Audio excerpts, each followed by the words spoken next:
Hey folks, welcome to the Shut Up and Do It podcast, the place you can come and hang out with us while we go through all things real estate with a focus on bringing you top quality topics and speakers, all who believe in a get it done manner. I'm your host, Nick Allerud, creator of the Complete Deal Flow System and a principal with AA Real Estate Group, and I function as educator and active single family and multifamily real estate buyer in the Boston area and beyond.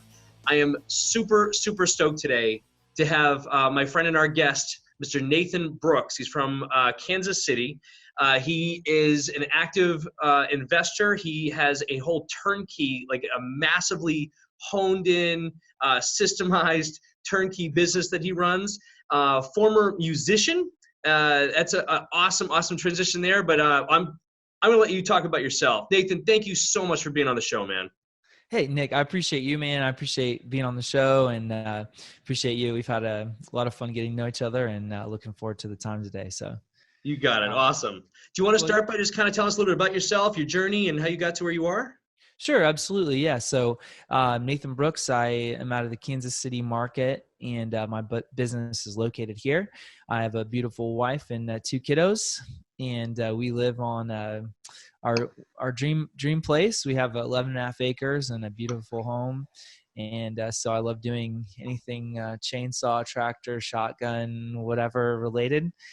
And so in our real estate business, we have 10 full-time staff people, and we are on track to do 120 plus turnkey houses in 2019 and 80 plus wholesale deals. So our big fat number is 200 deals for 2019.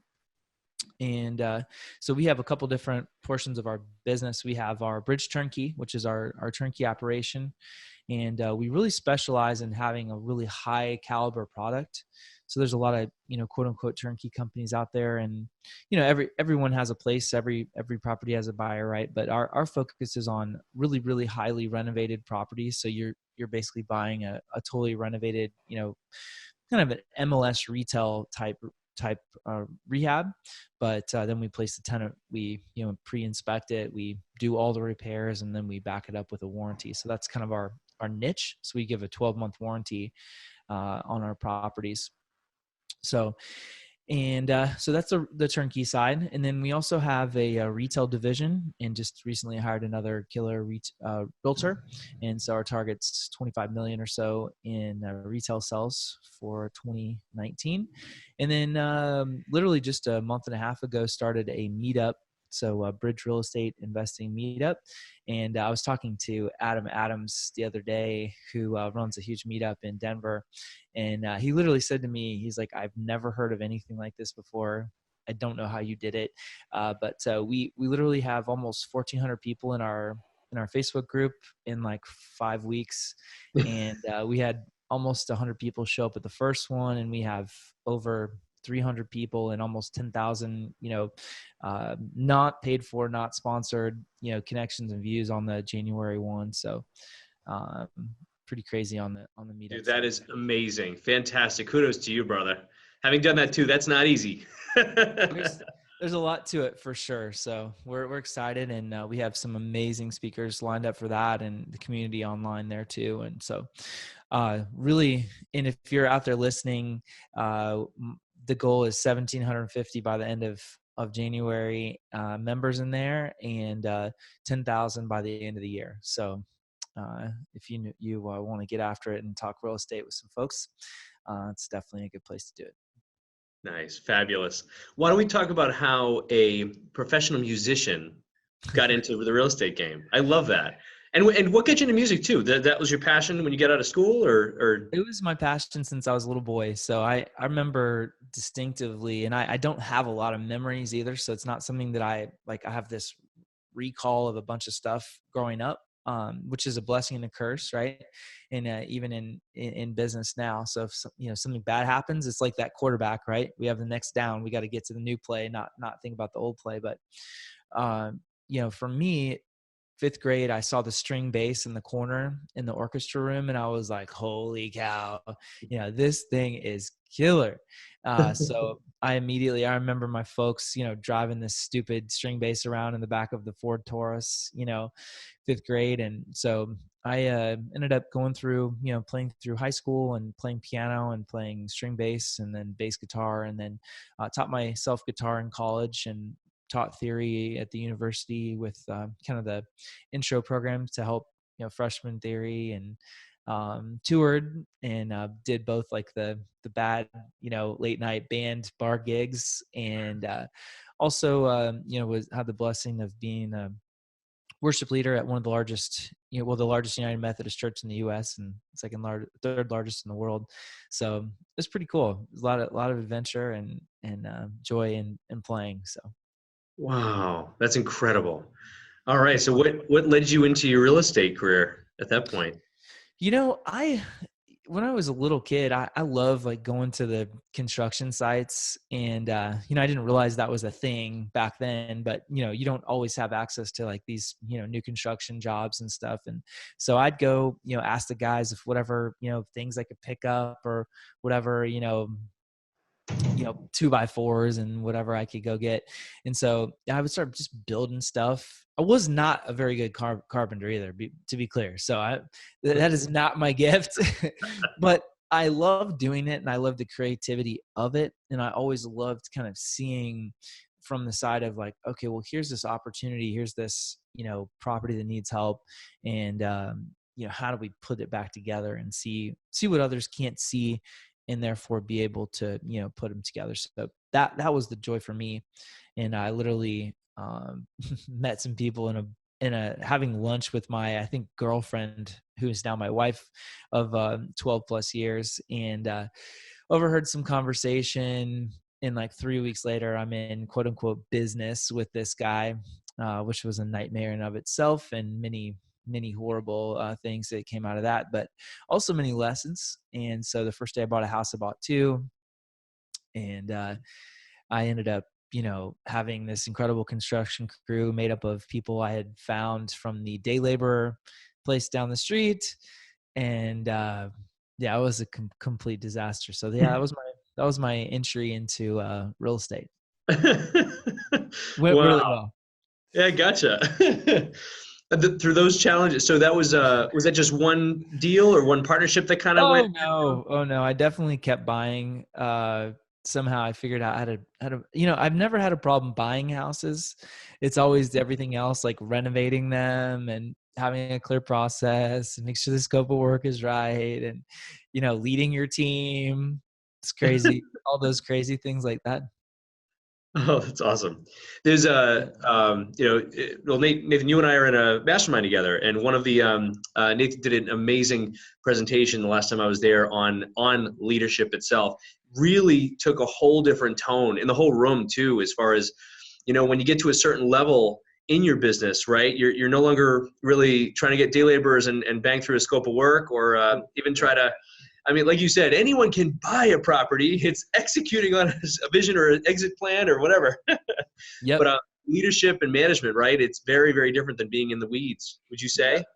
Oh yeah. Well, and then, leadership and management have two different, jobs as well. And so, managing something is understanding the tasks, understanding the items that need to be completed, and on what timeline and who's responsible. And then, when you look at leadership, leadership is a component of the whole package, right? And you have to have leadership and you have to have management, and leadership requires of you to, look outside yourself and look outside to the global picture, the big picture, and really, you know, take a look at the field, if you will, and understand what action needs to happen, who needs help, where do you need to manage, where do you need to, give coaching, where do you need to let go, and give somebody some autonomy to do what they've been asked to do. So it's a tough one. Yeah, that's great though. I love it. It's very insightful. When you started to have those first the initial stumbling blocks, is that when you decided I need to create some clear processes and systems, or how did you kind of morph from there into, you know what, I'm going to do this for a living, and I would like to maybe make a process, or was that maybe even just recently? Like, how did you go through the process? It's definitely not that simple and definitely not that clear, unfortunately. So, there's one of my favorite authors is Jocko Willink, and he wrote two great books, Extreme Ownership and then Dichotomy of Leadership. And Extreme Ownership talks about, there's no bad teams, there's only bad leaders. Mhm. And so, forever I would blame everybody else for my problems. And like, why isn't this rehab the way I wanted it? Why isn't it the timeline that I wanted it? Why haven't we completed it?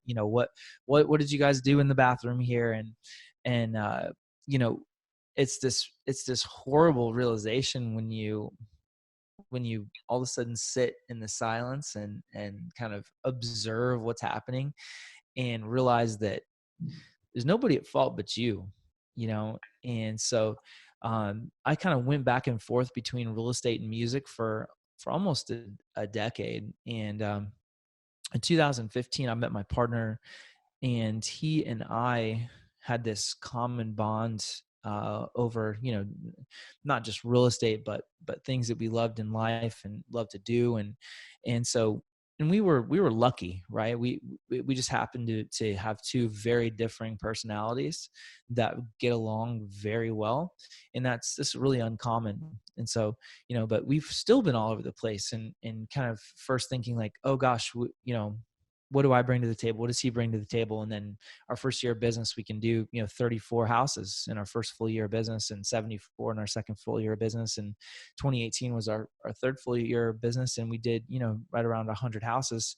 And it's like, so the scaling is incredible. But if you don't go back and look at what the actual problems are and start to look at like, okay, it's one thing to have a process, but it's another thing to actually follow it. So, Mhm. and do we talk about like, okay, well, this is what we want it to look like, but then have you trained the people that you're asking to do it and led them and manage them, to go back to the two words I have written on my paper so far, lead and manage. And what are we actually doing? And, I'm a huge book nut, and, Traction it talks about that integrator is leading, managing, and holding people accountable. And if you start to understand what seat you sit in, like, so for me, I'm not good at that stuff. It's not my role. And when I'm placed in that role, I'm pushed in a way that I'm not as successful as if I'm in making relationships, putting deals together, talking to people like you, Nick, and having conversations about the things that we're passionate about, and then connecting others in the midst of that. And so the process are important, and then you also just have to understand where the weaknesses are, and then you have to understand who you need in your organization to be able to actually make those things happen. Sorry for Gotcha. the long-winded statement. No, I love it. And hey, Traction, it's literally in the office. I just can't reach it on the camera, but I've got it right over Well, here I too. got it right here, buddy. So reach that one.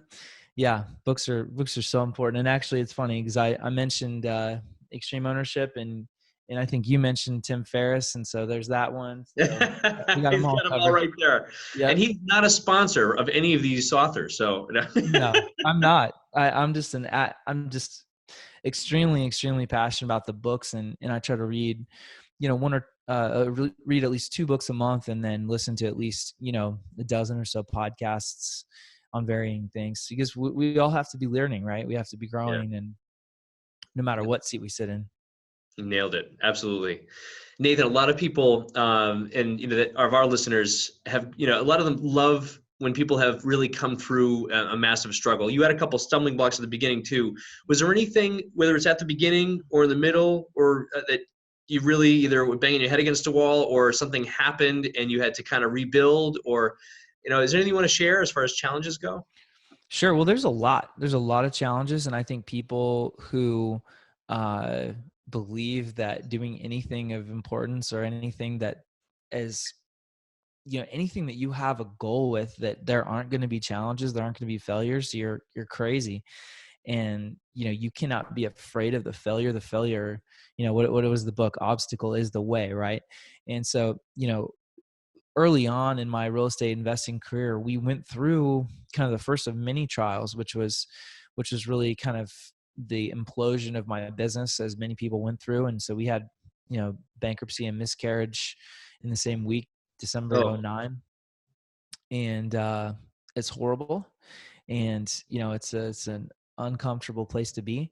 And then you have decisions to make, right? So are you going to learn from that decision? Are you going to learn from that experience? And you're having conversations with my wife too. And like, you want to do what? You want to go back there, like where we just came from, the hell and nightmare that we were in.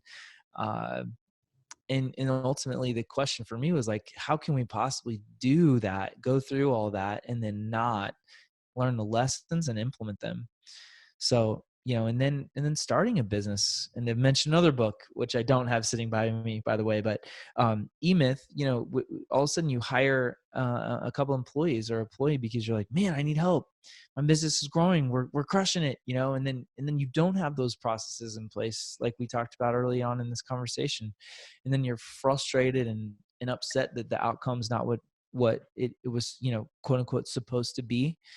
And so then, that's been lessons in our business too. And then, from there, it's the learning of what our core focus and core value and core culture is as a company, and protecting it and obsessing about it and nurturing it and loving on it and breathing into it and making sure that you ultimately are responsible for that. And so, there's a lot of lessons out there in all those different paths and different experiences, no matter what level or what income or what problem you're solving. Gotcha. Yeah. Yeah. Oh, I can't believe you went through that too. After '09, what were your first maybe 3 steps that you did to kind of when you finally convinced your wife maybe you were going to get back into it? What were your first 3 steps after that? It was definitely understand what I wanted. And I've always wanted to have rentals that created income. And then, everything else outside of that, I love doing. I love flipping. I love helping clients turnkey. I love doing it. Obviously, we get paid to do it usually.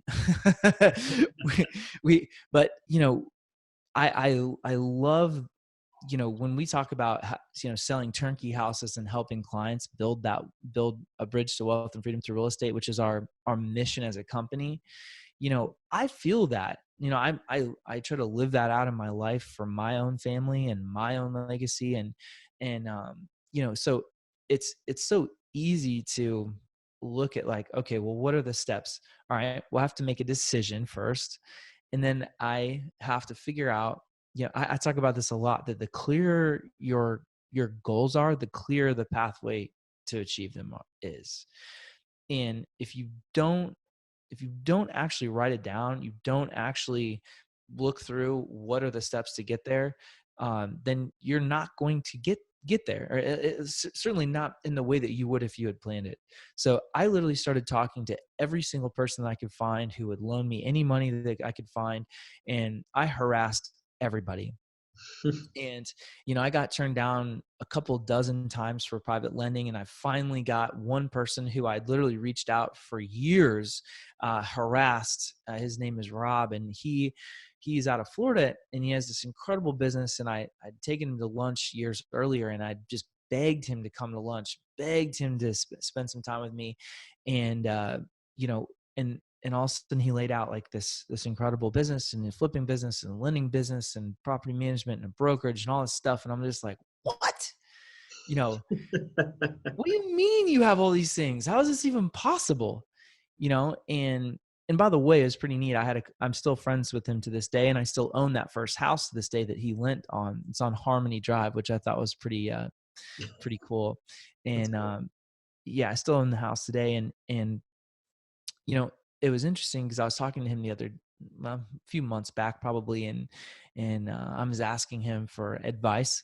And we all need mentors, by the way. Right? It doesn't matter how big your business is, doesn't matter how awesome you think you are. We all need coaches, and Cheers in to that. Yep, and absolutely. in different areas of our life too. So you might be crushing a business, but you might be sucking at home. Hmm. And so we need to be aware of those things too. But Rob's like, listen, Nathan, I really don't know why you're calling me. Your business is bigger than mine. You have more people in place to do these things than I do. Like, I don't know what I can do to help you. And it was just like, you know, but I didn't, 10 years ago or 8 years ago, understand the vision of him laying that out and drawing all the things on his business. And mine looks a little different than his does, but certainly we've had very similar paths.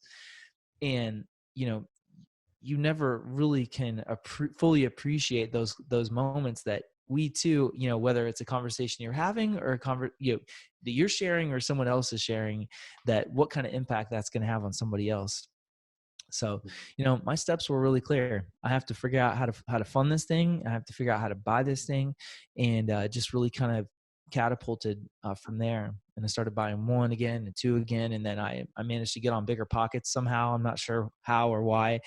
And Oh, that's right. We forgot to mention that in your intro. That's right. Bigger Pockets blog contributor. Yeah. yeah, yep. And actually, I've been on their podcast 3 times, and I am pretty sure I will be the first 4-time Bigger Pockets guest. So I have one scheduled here in a couple weeks to be recorded, and very excited for that. So, Boom. Nice work. thanks, man. That'll be cool. And I do write for them as a blogger, and I love writing, and so that's been a real blessing for me. And they're a great company, and they do great things, and so it's been a lot of fun to do that. That's awesome. That's very cool. So you basically, when you first, and I don't know if Bridge existed back then. When did Did Bridge not. come? Was that more recent?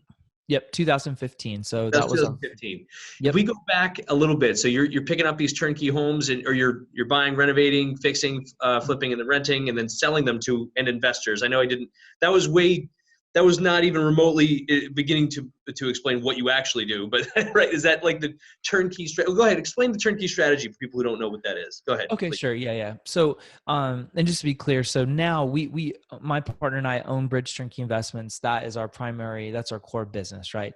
So, what it means is we go out and we buy a house that we can fully renovate, and anything that doesn't have a 10-year useful life or more, we fix it or replace it, or we don't buy the house. So that's what that means. And so we go through. We launched the project with a selection sheet. So we've named, like, here's the paint color and tile color, grout color, kitchen appliances down to the SKUs and everything. And we're not perfect at this, by the way, but we are working every day to literally have it like a factory in that way, that we know exactly every single time what's coming out of the factory, and then we can scale it that way. And no matter what size you are, by the way, if you're doing 10 deals or 5 deals or 100 deals, this is so important, because then what you're actually being held accountable for. So we go through that renovation process, and we launched a job. We run them, say, 5 to 6 weeks, typical runtime for like your average turnkey house, and that's literally HVAC, windows, plumbing, roof.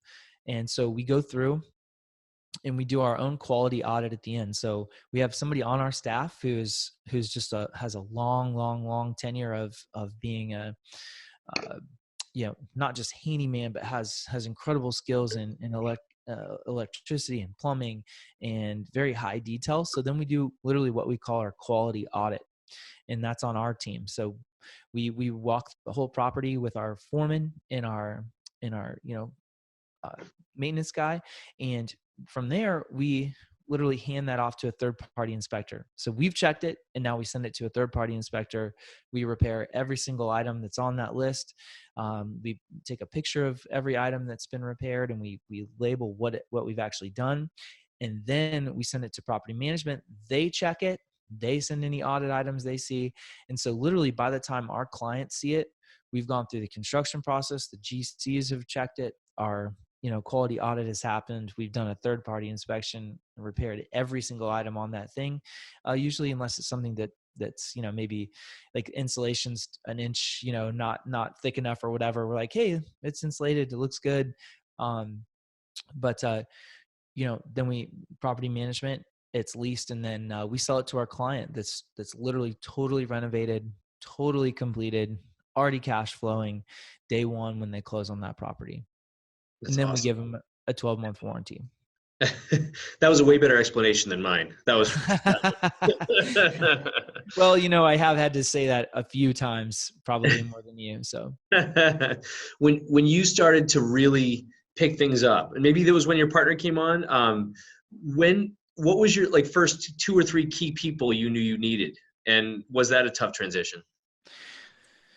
yes, hiring is one of the hardest things in business, period. It's I can't think of anything else, because you're dealing with people. People are not perfect. They are not robots. They're not going to just do whatever you want them to do. They have feelings. We can communicate and have conversations differently. We're different types of learners. There's kinesthetic, auditory, and visual learners. So there's all these different things that come into this like weird thing called humanity and people soup that we deal with on a daily basis. And so, for us, we've really struggled in the area of understanding, and it might sound funny since I was talking about leadership at our mastermind, but what does it actually mean to hire somebody? What is their actual job? What is their actual responsibility? And my favorite analogy of that is Jim Collins' Good to Great book. And he talks about the school bus. And, you talk about the school bus and the seats on the bus, and those are people responsible, and they have specific tasks. And then you have the leader who sits at the front of the bus, and they're the ones guiding and directing, and the bus is headed in a direction, right? And that's your mission, and that's your goals and all the things. And so that leader at the front of the bus has his or her feet on the pedals and the gas and the brake. And it's like, all right, so hiring is not simple, but the clearer your goals are, first of all, in your company, and then the clearer you understand what the tasks are to do that job. So for us, it was like, okay, well, we need somebody who's really good administratively. And that's a very different personality than, say, somebody who's a great salesperson, right? So you have a really high detail person, and I'm obsessed about the disc profile. I know there's many other of them out there, but that's the one that I've spent the most time on. And so we literally disc profile every single person that we hire in our organization. And actually, we don't even interview people if the disc doesn't match, because it's just we know, and that's only a portion of it. But you have to understand what job you're hiring for, what are the tasks they're responsible for, and then who are they reporting to, and who are they managing. And so I don't know if that was too far outside of your question, but No. Details are good. Details are good. And we disc everybody as well. I mean, it's just like you said, it's every role also has a personality type, like you just said. Yep. So whether they right seat, right person, right traction. So administratively, you needed someone really, really powerful to start you off, maybe keep you guys organized. And then from there, you had your construction crew or contractors already working, right? And then, oh no. Well, we that's also been a struggle too, and kind of understanding, like, it's one thing to have construction on one or two or three projects at one time, but it's a whole different animal, running it at scale. And so every time, you look at the ceiling of saying, like, okay, well, we have one crew, and that crew can do one house, and then, they hire a couple more guys and they can do two houses, and all of a sudden, like, these guys are great, they can do 5, and the contractor's like, money, money, money. And then they're like, we can do that. And all of a sudden you go from 2 good projects to 5 really crappy, not completed projects. And then you realize, oh, well, this isn't working. Whose fault is this? And then you realize, oh, okay, well, yeah, this guy, by the way. And then you realize, okay, well, we probably need somebody construction, managing in our office. And then we need more contractors, and what kind of contractors, and what level of GCs, and then how am I developing those relationships, and how do they know what scope to do? And oh gosh, now we're into this same conversation we've been in this whole time, which is, you better be prepared, right? And you better know what you're asking for and the type of person that you need to do that. And so for us, construction, we've really struggled over the time in scaling and going from literally doing, a few at a time to doing 100 in a year. It's just a totally different problem. And, you're only as good as your processes. You're only good as your people. And you're only good as your leadership. And that's the ultimate ceiling in your organization. If the leader is the cap, and it goes all the way down the chain of command from there. So we really focus on all of those things. That's awesome. Yeah, it's incredible. That's cool. So, just to harp again a little bit more. So you had the administrator, the construction for sure. Thank you for sharing that too, because talk about all of us have that same struggle and challenge, right? Yep. then you had the administrator helping you organizationally. What were your next maybe one or two key people you knew you needed, and it was just trying to find them and get them in was challenging? If you don't mind, I'd rather back into it from where we kind of sit now, if that's Yeah, okay. that's great. So, because to be honest with you, the hiring has been a really hard lesson, and so I would not say we did it well. Uh, we just didn't, and it was a really unfortunate thing, and it's a hard lesson. And I also think that as we grow and we have little tiny companies, and I can't remember which book it is, but they kind of talk about where you're uh, scaling up, I think is the book actually. And they talk about, you know, uh, you're a baby company and it's your friends who work for you, and then all of a sudden you grow a little bit and then you need some more expert level people. And so you also grow out of people who have certain limits of their capacity and their ability in your organization. And so it's a very difficult thing, and people underestimate what it takes to do that and the people that it takes to do it. And people by far are your most important resource, and you have to cultivate that. You have to spend time on that. And so in any case, so we have, like I said, we have I think 10 full-time people, and we're really lucky because we actually just hired a full-time marketing person, which is, we have a director of marketing in our company who starts in a couple weeks. And Nice. so in our organization, it kind of breaks up in the HR. So we have a full-time, person who's over that. She's our construction administrator and also oversees anything transactions. So we have a full-time transaction coordinator. We have 2 or 3 VAs that work in that coordination of transactions and deals as well. And then on the sales side, we have a sales manager, and then we have a full-time real estate agent under him, and we also have a full-time client advisor for our turnkey folks and dispositions on the wholesale. And then we also have a full-time acquisitions agent on that side as well. And then we have on the construction, we're in the midst of searching for a killer construction manager. So that's a position that we have open and looking. So construction manager, and then we have a full-time person that literally does estimating, scoping, design and selection. We have a full-time foreman as well who's out in the field and prepping everything. And then we also have a full-time person who is I forgot, we also hired a lead manager, which sits under the sales side of the organization, and then this marketing person, and then our maintenance and quality control person as well. So I don't know how many that is, but I think it's 10. At least that was good. Yeah.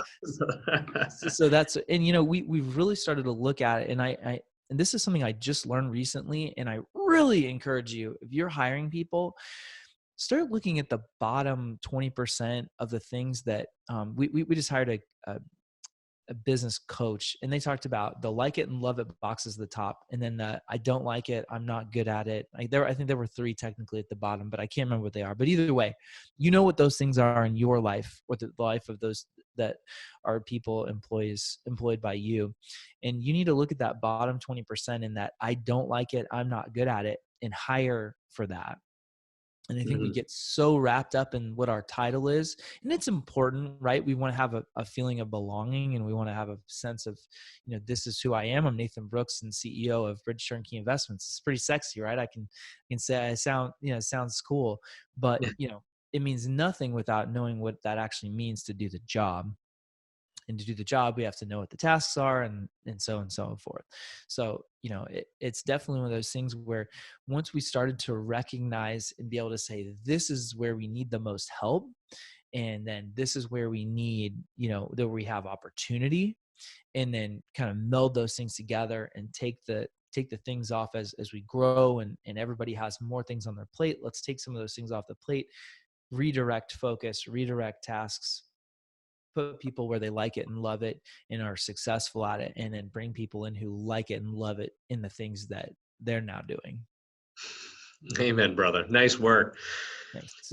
What is, in the spirit of Tim Ferriss, as we said before, what is your favorite purchase you've made that is under $100 in the past 12 or 24 months? You know, that's an interesting one. I think that the favorite purchase is probably a 22, and that's a little rifle that my son and I. So he first had a BB gun, and I'm I not to make a political statement or anything. I'm not trying to do that, but I've had a lot of amazing time with my son, kind of going and playing and not playing with the rifle obviously, but learning. And it's interesting how many things that really kind of covers. And so there's time that you have with somebody that you love and care for, and there's skills, there's awareness, there's an emotional intelligence component to that, and then really just kind of growing together. So we have 11.5 acres, we have a shotgun range and cool stuff set up out there. So it's been fun to see him really explore and learn another skill. So it's been fun. That's fabulous, dude. And this is good that this is a national podcast, because if we were in the state of Massachusetts, they wouldn't even allow us to post this. No, I'm just kidding. But that's aside from the point. No, that's cool. Yeah. Well, I live in Missouri, and there's lots of people that like to own guns. And again, it's not a political statement by any means, but it's fun and really enjoy it. And we're a hunting and shooting family, and it's just fun to teach your kid and to have those skills and also the responsibility that comes with it. So Totally, and I'm on the same page as you, by the way. Yes, I totally agree. yeah. Nathan, what are you super excited about, and how can people reach you too? I'm excited about sitting in my seat. So one of the lessons for me too has been to sit in my seat and embrace what my job is. And that is making big relationships. It's connecting culturally in my organization. It's helping my staff. It's mentoring and coaching. It's building, bringing in opportunities and then have focused and clear vision and setting that correctly, and then letting our people, vetting our people, making sure that they're prepared and have the tools to execute. So that's what I'm excited about. Just absolutely launching 2019 in the stratosphere and crushing our goals as a company. And then I think as far as connecting to me, there's a couple places you can find me on Facebook. It's kind of the most active I am on social media wise. Just Nathan Brooks, and you can check me out on Bigger Pockets as well. There's been a couple podcasts and right there, and then you can check out our turnkey properties at bridgeturnkey.com, and it's pretty sweet. You can actually like adjust the pro forma and actually see real numbers, which is crazy. It's most it's interesting the various pro formas that are out there, and then and then if you want to connect with me and our growing community on Bridge Real Estate Investing Meetup, and we do a pretty cool a live call with people from all over the country. We should get you on there too, man. It's fun. So we have all kinds of cool folks and learning and kind of quick stuff where it's kind of higher detail digging in. So it's fun to do that as well. That's awesome. That's awesome, Nathan. I can't thank you enough, man. Thank you so much for being on today. Thank you, brother. You have a great day, and I hope you crush it in 2019 as well, Nick. We certainly will.